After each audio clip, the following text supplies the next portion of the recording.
Ang lola sa video ay multo. Isang taon na siyang patay nang kinuha tong video na ito. Multo kaya o demonyo?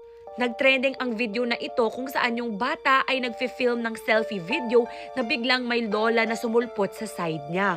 Pero patay na si lola, about 1 year na siyang patay.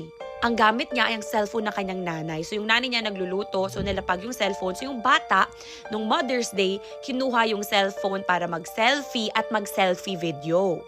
Tas nung gabi na iyon, nakatulog na yung bata, tas yung mommy tiningnan yung cellphone at laking gulat niya nung nakita niya yung video.